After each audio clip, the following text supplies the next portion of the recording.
آج تو بڑا پریشان نظر آتا ہے، بڑا دکھی نظر آتا ہے، آج تک تیرے چہرے پہ ایسی بے رونقی میں نے کبھی نہیں دیکھی، کس وجہ سے دکھ میں ہو؟ سیدنا حضرت ابو ہریرہ رضی اللہ تعالیٰ نے کہا اللہ کے محبوب پیغمبر مجھے بھوک کی پرواہ نہیں، پیاس کی پرواہ نہیں، لیکن اللہ کے محبوب پیغمبر میں گھر کے اندر جب بھی جاتا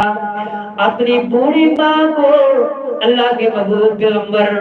آپ کی نبوت کی رب کی توحید کی دعوت روزانہ دیتا۔ اللہ کے محبوب پیغمبر حسب مقبول آج میں نے ماں کو دعوت دی، لیکن اللہ کے نبی آج میری ماں نے تو حادی کر دی۔ کہا ابو ہریرہ کیا ہوا؟ کہا اللہ کے محبوب پیغمبر آج میری ماں نے آپ کی شان کے اندر گستاخی کر دی، لیکن اللہ کے محبوب پیغمبر مجھ سے یہ بات برداشت نہ ہوئی۔ اللہ کے محبوب پیغمبر میں آپ کی خدمت کے اندر آ گیا، اور وہ کون نبی جس کے بارے میں رب فرماتے مل اللہ علی المؤمنین اذ بعث فیہم رسولا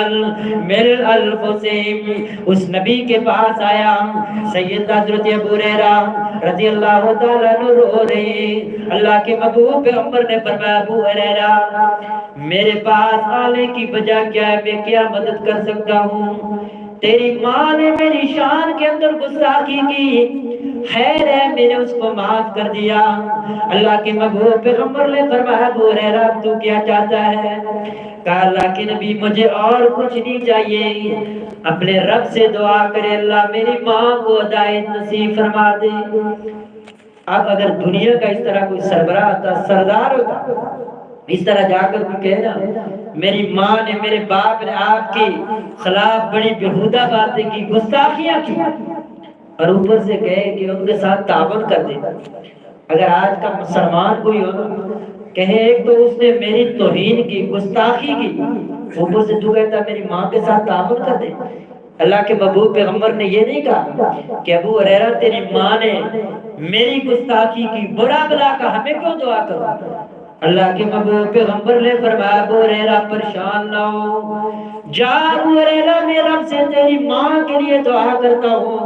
اللہ کے محبوب پیغمبر نے اپنے ہاتھوں کو اٹھا لیا،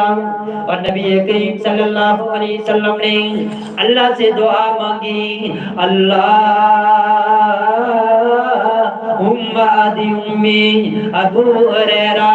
اے اللہ ابو ہریرہ کی ماں کو تو ہدایت نصیب فرما دے۔ سیدنا حضرت ابو ہریرہ رضی اللہ تعالیٰ عنہ فرماتے خود بیان کرتے ہیں ادھر سے اللہ کے نبی نے دعا کیا، ہاتھ اٹھائے، ادھر سے میں نے گھر کی طرف دوڑے لگا دی، اور دل ہی دل کے اندر سوچنے لگا جا ابو ہریرہ آج دیکھے پہلے تو گھر کے اندر پہنچتا ہے یا اللہ کے محبوب پیغمبر کی دعا پہنچتی ہے؟ سیدنا حضرت ابو ہریرہ رضی اللہ تعالیٰ عنہ فرماتے ہیں میں گھر کے دروازے پر گیا، میں نے جا کر کے دستک دی، اندر سے آواز ہے، میں نے کہا بیٹا تھوڑی دیر انتظار کر لے۔ سیدنا حضرت ابو ہریرہ فرماتے میں نے تھوڑی دیر انتظار کیا، ماں نے دروازہ کھولا، کہا ابو ہریرہ مجھے کلمہ پڑھا دیجئے، میں تو مسلمان ہونا چاہتی ہوں۔ کہ نبی ایسا جس کے بارے میں اللہ نے فرمایا من اللہ، میں نے تمہارے اندر اس پیغمبر کو بھیج کر احسان فرمایا۔ کیوں نہ احسان اللہ تبارک و تعالیٰ جتنا جو نبی رب کے سامنے اپنے نافرمانوں کے لیے، گستاخوں کے لیے بھی اللہ کے محبوب پیغمبر علیہ السلام ہاتھ اٹھا کر کے دعا کرے اللہ ان کو بھی ہدایت نصیب فرما دے، ان کو بھی اسلام کے راستے پر لگا دے۔ میرے مسلمان بھائیو اسی لیے تو اللہ تبارک و تعالیٰ نے اس محبوب پیغمبر کو اپنے آخری نبی کو ہمارے اوپر مبعوث فرما کے اللہ نے احسان کا لفظ جتلایا، کیونکہ اللہ نے بڑی بڑی نعمتیں دی انسان کو، ہاتھ، پاؤں، زبان، دل، دماغ، اولاد، بینک بیلنس، سارا کچھ اللہ نے عطا کیا، لیکن آج تک اللہ نے کسی بھی موقع کے اوپر کسی جگہ یہ نہیں فرمایا کہ بندے تو میرا نافرمان ہے، میں نے تجھے ہاتھ دیے بہت بڑا تیرے اوپر احسان کیا، آنکھیں دی بہت بڑا احسان کیا، دل دماغ دیا بہت بڑا احسان کیا۔ اللہ نے کسی احسان کو نہیں شمار کیا، لیکن جب اللہ تبارک و تعالیٰ نے اپنے محبوب پیغمبر علیہ السلام کو مبعوث فرمایا،